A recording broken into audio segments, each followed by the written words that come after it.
G'day YouTube, my name's Lance. Welcome to Bundy Bear's Shed. Happy New Year, 2022.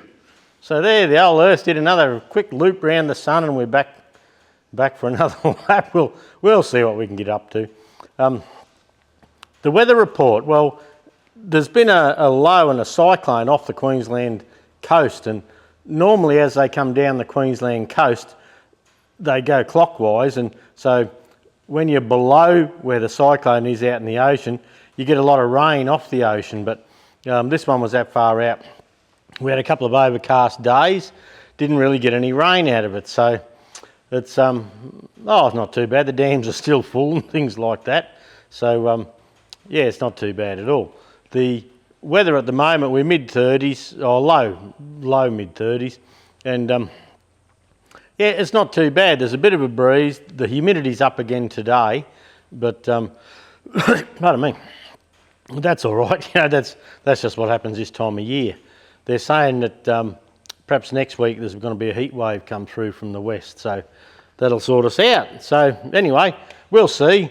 I went to work between Christmas and New Year's for Wednesday, Thursday, Friday, and we did half days, but my half days, I got there at 6 o'clock just to make sure, but we tried to get out of there between midday, 1 o'clock, something like that. So that's not too bad, but tomorrow there's only Jude, myself and Alan, and yeah, we don't know how we're going to go. Ross is away on annual leave, Nicole's got a rostered day off, and yeah, the young bloke's telling us that, well, Judy said, oh yeah, when do we need to look after the kids? And he said, oh, tomorrow, you're going to have both of them tomorrow. So so there'll be kids at work, mum and dad at work, grandma and poppy at work, and we'll see how we go. But like Jude says, she says, you know, I usually try and get home early, so she said perhaps if she can get the post and sort it out, I can take the kids home a bit earlier and get them out of there and leave them have a bit of a run. So we're not sure what we'll get done tomorrow at work, so probably if you're going to ring us, leave it till the next day. When we've got a few more bodies on deck and we're not doing child minding and all that. But look, that's how it is nowadays with kids, isn't it? Yeah, things are that expensive. Mums and dads all seem to have to go to work and they've got to have the kids looked after in the meantime somehow, and they're on school holidays, so normally it wouldn't be a worry, but we just got everyone off on holidays, so doesn't really matter. That'll be all right. We'll get up the shed and have a play, I suppose. It's about lunchtime Monday, and I'm a bit bloody hot and bothered. There, my button's coming on. There must be too much Christmas pudding. I've been outside there digging a trench. Now, Bundy Bear's shed here, it's about 25.5 metres long and 12.5 metres wide. And before we're putting a 9 metre by 6 metre carport out the side here, and I'll get the concrete in to do the holes. I did one hole where I thought I'd do it yesterday, but then I've done my measurements and I'm not going there. I wasted my time there a bit, but just trying to get things lined up so the hoist bay here still has a nice clear run and we can get a trailer in or something like that. So I've moved it across a little bit to what I thought I would. And but the last 2 mornings I've been up at 6 and out here in the shade. That's the western wall behind me here, and I've dug a trench the full width of the shed. Look, only about 16 inches deep, but where the sliding door opens up on the side here, which is probably a good half of the length, there's a concrete footing out there, and it has a U-piece in it that a big 3/4 bolt slides in, and that keeps the bottom of the door from getting out of whack, really. So, so on the where that goes, where they boxed that up, I wanted to bring a storm water pipe from the corner here down along the width of the shed. But where that was, well, they had the boxing, but they let the concrete go in underneath. So I spent the last 2 mornings on a crowbar breaking concrete, like hard yakka in jail. But oh yeah, took some banging around. Yeah, got my old crowbar. I got a stainless steel crowbar. Just bang, bang, bang, trying to crack pieces out. Then now and then you get lucky and a whole piece would come out. So But anyway, this morning Jude come up. I wanted to, when I was changing where I was going to put it a little bit, and look, it's only by a metre, but where I changed where we're going to put it, I needed someone to hold the tape so I could sort of work it out properly, because everything up the back is bloody Lance's one-man band, and by the time you put this here and you pull it a bit, and the post is a bit sloppy, so I got Jude to hang on, and she stayed and helped me clear the drains out a bit once I got all the concrete broken out. So I've got the full pipe in now. I've got both ends blocked off with 100 mile an hour tape, or with duct tape. It's a tape of some sort, and so the pipe's there, and it won't fill up with water at the moment. I still have to do the holes, and pardon me, but I've got I bought a little laser level the other day, and with the laser it gives me a pretty good line, and it'll be good for in here when we get round to doing what we're doing in here as well. So so the last couple of mornings I spent 4 or 5 hours every morning on the crowbar and the shovel, and bang, bang, bang. A bit of hard work bloody near kills me. But look, it was a good thing. But yesterday evening I got some mowing done up at the house, and I'm getting organised for the run of videos for next year. So I've been spending quite a bit of time sorting out tractor parts. Now, I've had a TEF 20 engine kit tucked away, a Sparex one tucked away for a few years now, and as Sparex or anyone runs out of parts, Ross and Jude say, "Oh, can you bring the gasket set in for that, please, Lance? And we'll replace it." So, all right then. So I went through that yesterday. Well, so far they've got my head gasket set and haven't replaced it, and the engine gasket set and haven't replaced it, and one of the timing chains and haven't replaced it. So I'm going through my parts, and whatever the business has sold, because they say, "Oh, you haven't got one of them at home, have you?" And I say, "Yeah, but I want one back." So they sell it, but I never seem to get my one back. And so there'll be a list going in tomorrow of what they've nicked out of my engine kit that I need to put back in my engine kit to make it complete. So I've been sorting that out. In my red toolbox over to the side here, the big Renegade one, I've had a few empty drawers there, but I've had a reshuffle in there. Now I've worked with it for 6 months, I suppose, a few months anyway. And in the past, when I get a lot of tractor parts for a job, I've got a box here and a box there, and I'm probably pretty unorganised with it. So what I've done yesterday, I've got one drawer for gearbox bearings, and that we have 2 6-speed transmission rebuilds coming up. One's on the 65, one's on an FE35, but this year will just be the 65 probably. So yeah, I've organised all the bearings there, the throw-out bearings. I've got spare clutch and throw-out bearings. Sparex having trouble at the moment with water pumps. Well, I have a couple here, so we're going to take them back into the shop to help our customers out that haven't been able to get one. There was supposed to be a shipment coming in on December 15, but the way things are and COVID and shipping containers and all, it hasn't been working real well. So the ones I have in here we're going to send into the shop, and that'll go on that bloody list so they can get them back to me. But yeah, half shaft seal kits for doing Fergy axles and things, I always keep some of them. Not every part is a sponsored part. Like I buy my own parts for different things. Sparex jump on board with some tractors, but I don't ask them for parts for every little job I do. It's just, that's not fair. So I've got a couple. I found a Bearco throw-out bearing I'd forgotten I'd had, and so just getting organised in the parts department, that's going to be a great thing.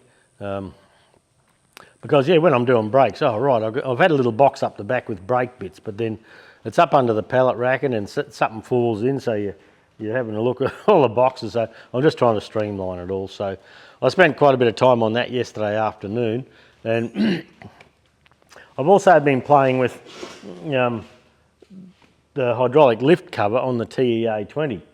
Now you can see I've got a couple of lift cylinders here, and this one here is a quality one, this one here is a Sparex one, and here is the genuine one, the one that's coming out of the tractor. Now I've been doing a bit of fiddling. I had this Sparex one. What got it going was I've had this Sparex one here for this tractor that Sparex gave me. And to go onto the tractor here, at a certain serial number break, and I'm going to do a little short video on this once I get my ducks in a row. And the front bolts on these lift cylinders, on the later tractors, they have a fatter bolt. I think these would be 7/16. These would be half inch. I'm just guessing that. But at a certain serial number break, they beefed up this housing here. They put your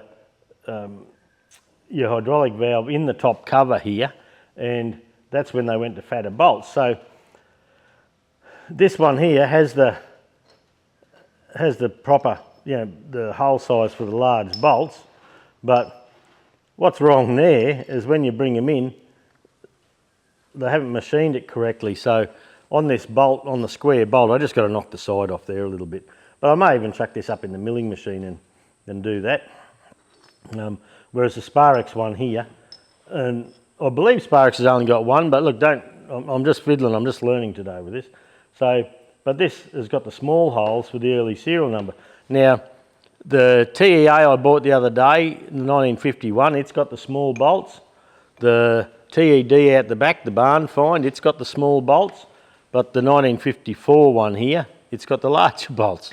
So on our listing on our website, I've got to put all that information in. And what we're going to do with these is we're going to stock these, but I'm going to bring most of them home and I'm going to chuck them in the milling machine. A couple of reasons is that where this little spring goes back onto the yoke here, you have just a little housing, a little tit there with a hole in it. Well, on both the Sparex and the Quality, that is too big, and by the time you bring it in there and have it on the yoke, this spring here rubs on there. So what we need to do, and it's no big deal, but I just like it right, is drop that with the grinder and just take that down so that the hole's there already. You can see the hole in the bottom there, but the hole's there, but it needs to be starting from here, not from up the back there. And I've had a bit of a fiddle with the fork and putting it into the holes and testing the spring tension from this old one to the new one, and yeah, going back that extra half an inch does put quite a bit of tension on it. Now, what that would do to the whole show, I don't really know. I imagine the lever have a bit of different feel on it, but by the time you bring this fella here, that hooks in the yoke there, then this goes back. You can see how that's supposed to be, and when the lever pushes on the bottom here, it pushes here. This doesn't actually sit hard up against the cylinder like just in this dummy setup. It sits just away from the cylinder, and you can see Kookaburra's laughing in the background. Yeah, you can see there's a little mark on the back there where the piston comes out and hits that and cancels the hydraulics out. So we're going to put the later type, or the forward type piston in ours. I just like that. But I'm going to measure both pistons, just see how they line up. Pardon me. I've got a couple of marks in the cylinder in the old one, so we're going to use a deglazing hone, and we're just going to pop him up and give him a bit of a run round, see how smooth I can get it. If I can get it smooth enough that there's no sharp bits to cut our O-ring on the main piston, that's what we'll do. So I've got a little bit of homework here to do that I didn't know I had to do. So anyway, that's fine. That's how we get there. I do have the shaft fitted, and I videoed that, but yeah, sort of working on it. The other thing with this quality cylinder with the big holes, when the O-ring goes in here, the O-ring barely touches, well actually the end of the groove here for the oil feed is right on the O-ring groove, where the Sparex one here, this one's back further. So if either of these went on a tractor that had the gasket here and not the O-ring, it wouldn't be a problem. You wouldn't notice the difference. You just pop him on, away it'd go. But I imagine the ones with the gasket here wouldn't have the bigger bolt holes. Oh, you can't win, can you, sometimes? But yeah, this is one I had. Look, I got this way when I first started video, and this one here is probably not the quality one they're selling now. They've probably gone through a few suppliers since, I don't know. At one stage I was buying quality parts of these because it was a cheaper option, and that's a part I would have bought myself. Now Sparex is helping the channel along. This is a Sparex one. This is a nicer casting. You know, this feels a coarser grain than this, but look, that's probably neither here nor there. Could well be in the same factory, who knows. They've both got that little flat bit there. This one hasn't, it's round. That's a little flat piece there. But yeah, in fairness to quality, that one there is probably, you know, half a dozen suppliers ago or you know, shipments ago, who knows. It's just something I've had tucked away from my own work. But the Sparex one here, I will probably take it up to the milling machine and pop that off, and I'm going to work out a way, and we're going to buy some of these, and we're going to stock more than we need to, so if someone wants one for this later cylinder with the big bolts, I can have it all set up, and we'll check the thickness through here of the webbing, and we'll just run a mill down here so we can pop the bigger bolt in, and we'll run a mill across here so we can pick up that hole for the spring, and then it's a good thing. The hole here lines up well with the O-ring up here. This one here, it's a little bit off, but with a gasket it wouldn't matter. So anyway, there you go. I'll show you a little bit of the parts I've got in the drawers there. We'll go handheld for a little bit, and I'll also take you out the back and show you what I've been doing out there.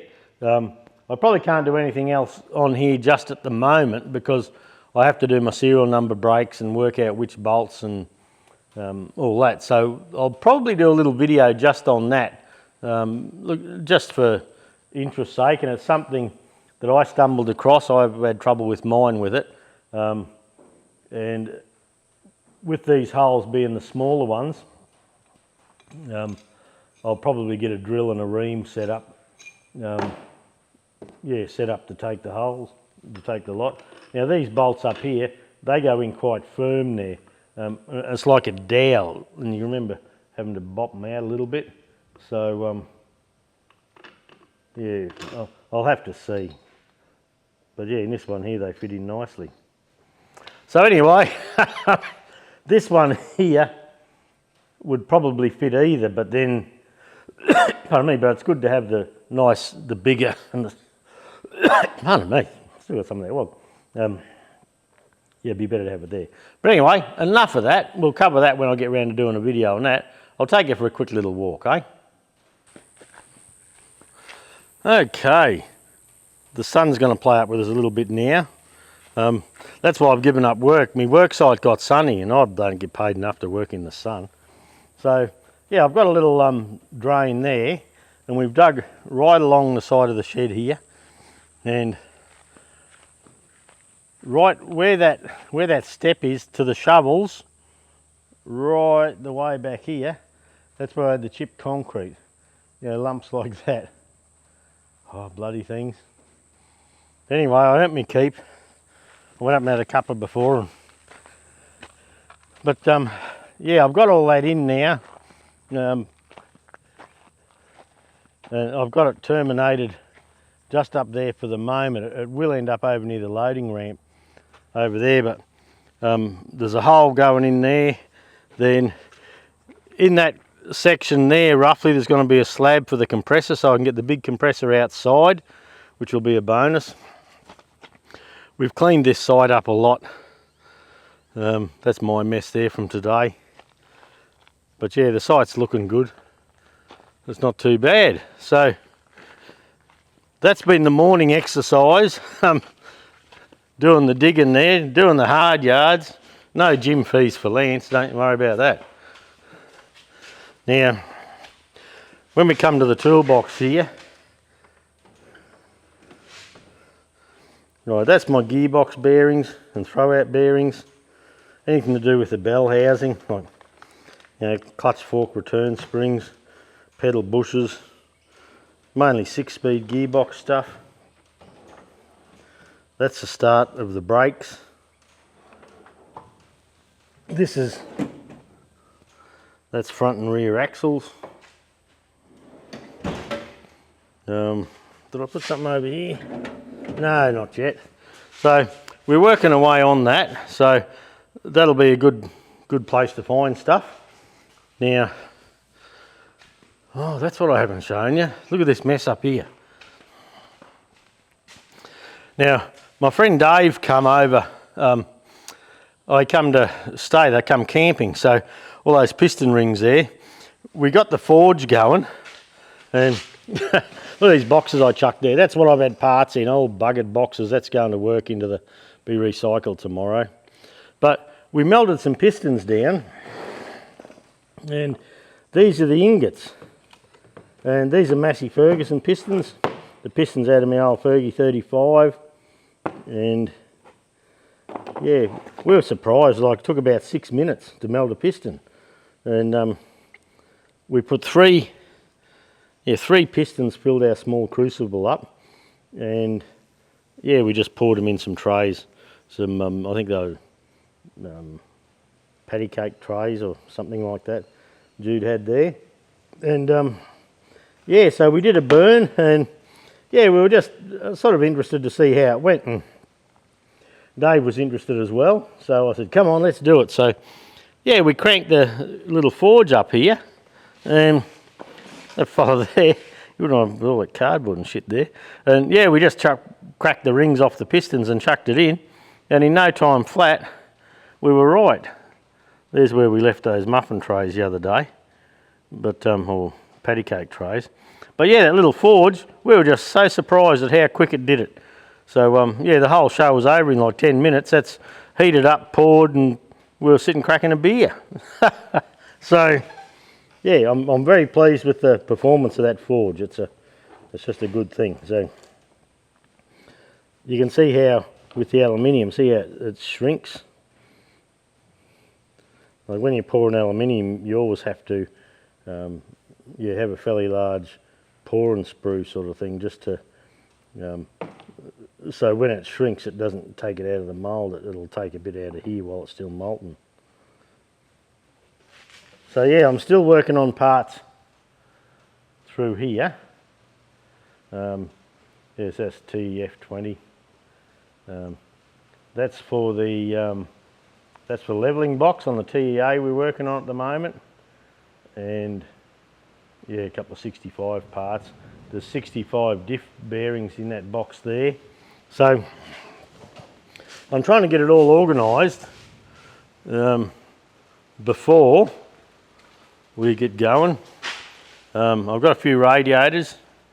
I've got a Sparex TEA radiator, and yeah, an S42410. The old one over the back was when I bought one for the 48, and the other one's the same. So yeah, then this is where I had a nice little section here with the TEF engine kit, all tucked away for when I got to it. So I've got all the boxes out at the moment, and we're working through, like, you know, we've got a TEF valve train kit and all that. So there's a box going back in there with all that, and some of this stuff here is farm all stuff, but we're just not doing that at the moment. And that rubbish down there, I've got to get this John Deere out of the way. That's spare rims and wheels and tyres and all that sort of thing. So there you go. Okay, there you go. That's what's been happening in Bundy Bear's shed. Never a dull moment. So yeah, Saturday, Sunday, Monday, I've been out digging most of the mornings until Till around 11 o'clock or so I pull up normally, because you're working a lot in the sun outside there. And so then I come in and fiddle with Fergy here, or sort John Deere, or sort massive, bloody John Deere. I've got John Deere on the head now. Sort my Sparex parts and get them organised in batches for the work coming up, so I know if I have to order something, or just get a bit more organisation there. So, okay, thanks for dropping by, everyone. I'll stop flapping my gums. Have a great new year.